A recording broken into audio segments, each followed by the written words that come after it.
चुनाव नज़दीक आ गया है और ऐसे में सारी पार्टियां जो है वो धीरे धीरे सक्रिय हो गई। एक और जहां जो विपक्षी पार्टी है वो लगातार मौजूदा सरकार के विरोध में अलग अलग आक्रोश रैली निकाल रही है, तो वहीं दूसरी ओर जो सरकार में पार्टी है वो अपनी जो अपनी उपलब्धियां उसे गिनवाने में लगी हुई है। फिलहाल आपको बता दें कि भारतीय जनता पार्टी की ओर से आज एक प्रेस वार्ता का आयोजन किया गया है, जिसमें खुद धनबाद के विधायक रासना पहुंचे हुए, जिला अध्यक्ष भी पहुंचे हुए, श्रवण राय पहुंचे हुए। आइए हम इनसे बातचीत करते हैं, जानते हैं कि आखिर किन मुद्दों को लेकर यहाँ पर प्रेस वार्ता किया गया है और आगे क्या कुछ योजना है इनकी ओर से आने वाले विधानसभा चुनाव को लेकर। आज ये प्रेस वार्ता है हमारे भारतीय जनता युवा मोर्चा के द्वारा 23 तारीख को 23 अगस्त को रांची में एक विशाल युवा आक्रोश रैली निकाली जा रही है। इस युवा आक्रोश रैली में धनबाद से भी हजारों की संख्या में लोग भाग लेंगे, हजारों की संख्या में, और लोगों के अंदर अभूतपूर्व उत्साह है, खास करके युवा वर्ग और महिला बहन। यह तो गजब के उत्साह इनमें दिखाई पड़ रहा है, क्योंकि बड़े उत्साह से युवाओं ने हेमंत सरकार को 19 के चुनाव में वोट दिया था, महिलाओं ने भी दिया था। इन्होंने युवाओं से वादा किया था कि हर वर्ष 5 लाख लोगों को नौकरी देंगे। अगर नहीं दे पाए तो बीए पास को 5,000 और एमए पास को 7,000 बेरोजगारी भत्ता देंगे। ऑन रिकॉर्ड है। और लोगों को विश्वास तब हुआ जब इन्होंने कहा कि अगर नहीं दे पाए तो हम, अगर बेरोजगारी भत्ता भी नहीं दे पाए तो राजनीति से संन्यास ले लेंगे। इसलिए लोगों को इन पर भरोसा हो गया। महिलाओं के साथ इन्होंने वादा किया 72,000 रुपया का, तो 72,000 के हिसाब से अब तक 3,60,000 उनको मिल जाता हर साल के 5 साल के अंदर। लेकिन न ये 72,000 के हिसाब से दिए, न ये 5 लाख लोगों को रोजगार नौकरी दिए, और अब बोले अंडा बेचो, ये करो, वो करो। तो लोगों के अंदर आक्रोश है। यही नहीं, लोगों ने इनसे मांग किया कि जो भी परीक्षाएं हुई, जेपीएससी की हो, जेएसएससी की हो, सीजीएल हो, पीजीटी हो, लैबटेक हो, जेई की जितनी परीक्षाएं में घोटाला हुआ, लोगों का मांग था, यहाँ के युवाओं का मांग था। काफ़ी रांची में धरना प्रदर्शन युवाओं ने किया, उनके ऊपर लाठियाँ चली कि भाई आप सीबीआई जांच कराओ। लेकिन ये सीबीआई जांच से भी भाग गए, क्योंकि इनकी कलई खुल जाती। इसके बाद चुनाव में ये लाखों संविदा कर्मियों से उन्होंने वादा किया था।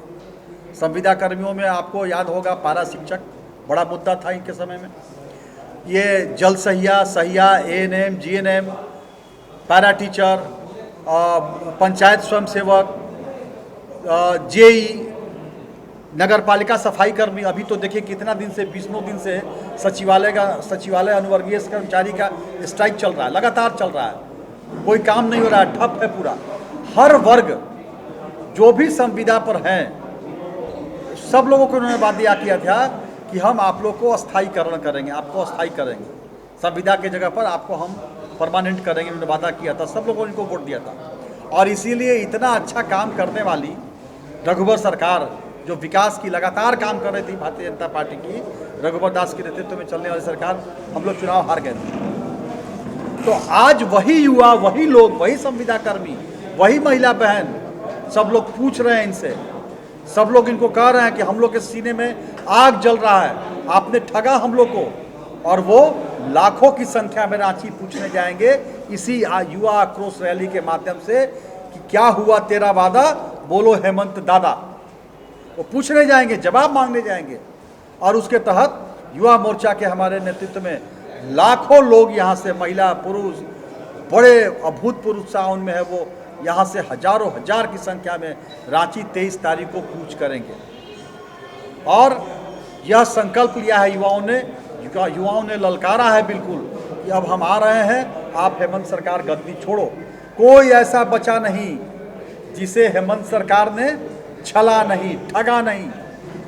और ये बिल्कुल ठगबंधन की सरकार है जो झूठ की बुनियाद पर चल रही है। विधायक जी, एक सवाल है कि चंपई सोरेन को भाजपा में जोड़ने का एक अटकलें बहुत ज़्यादा आ रहा है। नहीं, देखिए, चंपई सोरेन को जोड़ने का अटकलेबाजी नहीं है, यह इनकी फितरत है जेएमएम की। अब ये आदिवासी नेता के नाम पर आए, शासन में वोट लिए, इस राज्य के अंदर बड़े उत्साह से आदिवासी भाइयों ने 28 सीट है उनके लिए रिजर्व, जिसमें 26 सीट पे उनको जिताया आदिवासी भाइयों ने कि हमारा बेटा, हमारा गुरु जी का, जिनका सब लोग सम्मान करते हैं, उनका बेटा मुख्यमंत्री बनेगा। लेकिन क्या हासिल हुआ? आदिवासियों को छला गया, उनको प्रताड़ित किया गया। आज आदिवासी महिला बहनों के अस्तित्व की रक्षा नहीं कर पा रहे। सबसे ज़्यादा महिलाओं का अगर चरित्र ये उनके साथ दुर्व्यवहार हुआ है तो आदिवासी महिला बहनों के साथ इसी हेमंत सोरेन सरकार में हुआ। संध्या टोपनो जो दरोगा थी उसकी किस प्रकार से निर्मम हत्या की गई। अभी आपने देखा दुर्दांत अपराधी रशीद अंसारी, दुर्दांत अपराधी था, उसको एक आदिवासी सिपाही के बेचारे के भरोसे छोड़ दिया गया जानबूझ के प्लानिंग के तहत कि वो दुर्दांत सिपाही, वो अपराधी जो है उस सिपाही का मर्डर करके भाग जाए और सरकार हाथ पर हाथ रखे बैठी हुई है। तो उसी प्रकार से चंपई सोरेन जी, आदरणीय चंपई सोरेन जी 5 जो महीने का उनका कार्यकाल था बहुत अच्छा था। भैया सम्मान योजना उन्होंने लागू किया और आज देखिए उनके तस्वीर तक गायब हो गया। उसका क्रेडिट हेमंत सोरेन ले रहे और वो भी जहां 72,000 रुपया उनको देना था, उनके निश्चय पत्र में था 72,000 इंटू 5 साल में 3,60,000 होता, तो अभी वो 2 महीने में 1,000 2,000 देंगे, फिर चुनाव पार करके छुट्टी। तो इस बार महिलाओं को ठगने के लिए किया। युवाओं को पेट्रोल सब्सिडी योजना, क्या हश्र हुआ। अबुआ आवास भ्रष्टाचार की भेंट चढ़ गया। तो लगातार झूठ। और उसी प्रकार से आदरणीय चंपई सोरेन जी को हम लोग, भारतीय जनता पार्टी उनको लालच नहीं दे रही है, नहीं तोड़ रही है। यह वो अपना उनका अपमान, उतने वरिष्ठ नेता जो आदरणीय गुरु जी के साथ का हमेशा जिन्होंने हर तरह से जेएमएम का सेवा किया है, उनको अपमानित किया इस प्रकार से। बेचारे आप देखिए उनकी पढ़िए कहानी, कैसे उनको बेइज्जत किया गया। तो ये भारतीय जनता पार्टी की इसमें कोई भूमिका नहीं है।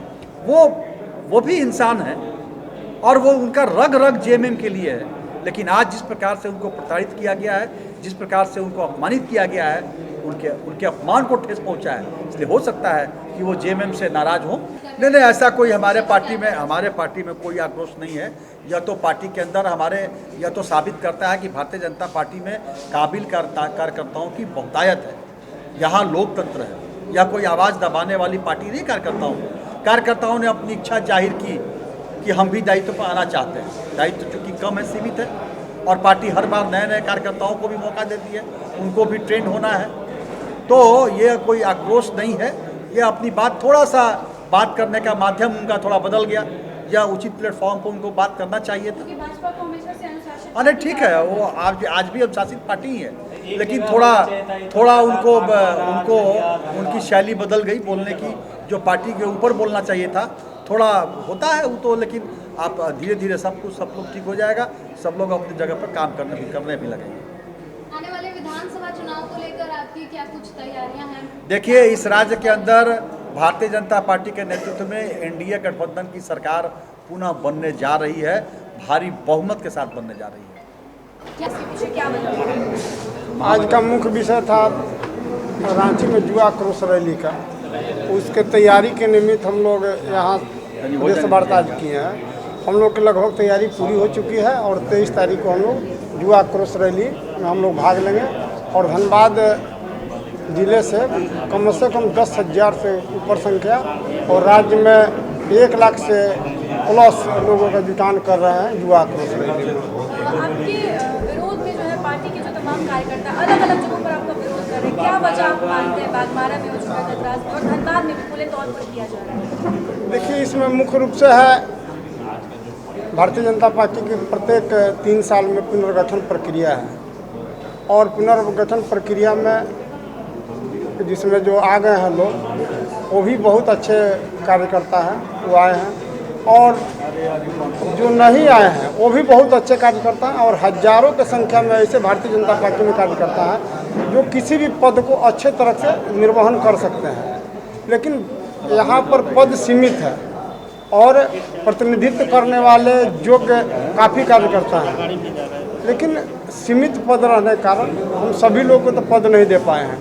लेकिन भविष्य में हम प्रयास करेंगे कि वैसे सभी कार्यकर्ताओं को उचित सम्मान मिले और अच्छे दायित्व पर लौट करके आए। आपके खिलाफ कई अलग अलग आरोप भी लगाए जा रहे हैं, तो इसको आप कितना सही मानते हैं? राजनीतिक स्टंट में एक दूसरे के ऊपर आरोप लगता रहता है, लेकिन सिर्फ कहने से आरोप साबित नहीं हो जाता है। आपको कैसे स्वच्छ छवि का साबित करेंगे? तो उसमें है कि प्रक्रिया है, उसको जांच जहां से करवाना है, जिस एजेंसी से कराना, आप उसको जांच करा करके देखें। इससे पूर्व हम बहुत अच्छे थे, लेकिन आज हम बहुत बुरे हो गए हैं। इसलिए कहीं ना कहीं आपको लगता है कि पद मिलने के बाद से ही विरोध किया जा रहा है? उससे पहले तो आप लोग भी जानते हैं कि कोई विरोध हमारा नहीं था।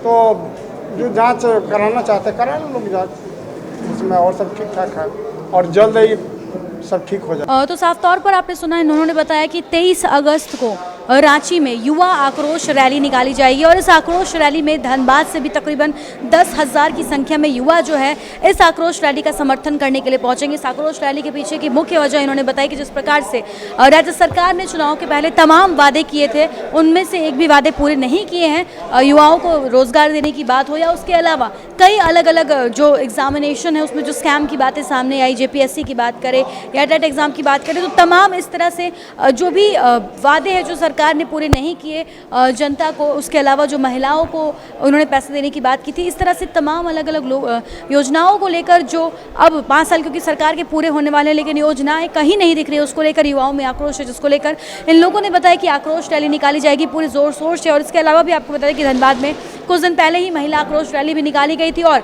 अब इसे और भव्य तरीके से, एक भव्य अंदाज में रांची में ये रैली निकाली जाएगी जो युवाओं के द्वारा निकाली जाएगी और यहाँ से भी काफ़ी संख्या में युवा जाएंगे। इसके अलावा इन्होंने बताया, जब हमने पूछा कि आखिर क्यों जिलाध्यक्ष का बार बार धनबाद में अलग अलग जगहों पर विरोध किया जा रहा है, तो इस मामले पर उन्होंने साफ तौर पर कहा कि इस विरोध के पीछे कहीं ना कहीं जो है लोगों में जो अपनी बातें हैं वो सामने रखने का प्रयास किया जा रहा है, लेकिन अब सारी बातें जो इससे ठीक कर लिया गया और ऐसा भविष्य में नहीं देखने को मिलेगा। इन्होंने बताया कि भाजपा एक स्वतंत्र पार्टी और तमाम जो कार्यकर्ता है वो अपनी अपनी बातें रखने के लिए स्वतंत्र, हालांकि तरीका कहीं ना कहीं उन्होंने कहा कि थोड़ा गलत है, इसे शांत तरीके से भी किया जा सकता था, लेकिन फिलहाल सभी ने अपनी बातें रखी और उन्होंने कहा कि अब जो है अभी भी तमाम चीज़ें जो है वो सुलझ गई हैं और भाजपा अभी भी अनुशासित पार्टी ही है। अब फिलहाल देखते हैं कि आक्रोश रैली का क्या कुछ असर देखने को मिलता है 23 तारीख को और आने वाले विधानसभा चुनाव में इसका क्या असर दिखता है। इस तरह के तमाम अपडेट्स हम आप तक पहुंचाते रहेंगे अपने सहयोगी संतोष के साथ। Shambhavi Singh, the news post, Dhanbad. इसके अलावा उन्होंने वादा किया था कि हम CBI जांच कराएंगे जो JPSC घोटाला हुआ, जिसमें आप चाहे वो पारा टीचर हो, चाहे जल सहिया हो, कृषक मित्र हो, जेई हो, क्योंकि किसी का भलाई नहीं किया। आज इन्होंने ये आदिवासी के नाम पर ये सरकार में आए, लेकिन आप देख रहे हैं कि आदिवासी महिलाओं के खालिस्तानी बता रही है। उनके पार्टी के लोग भी आज उनसे चंपई सोरेन जी इतने वरिष्ठ हैं, सीकू सोरेन जी के साथ लगातार उन्होंने पार्टी की सेवा किया है, इससे कोई इनकार कर सकता है। आज उनको जब सम्मान पर ठेस लगा तो आज सब फिर से सरकार ने दिया है कि हम हेमंत सोरेन को हेमंत सरकार को बताएंगे और इसलिए यह जो हेमंत सरकार है यह गठबंधन की सरकार है, यह झूठ के बुनियाद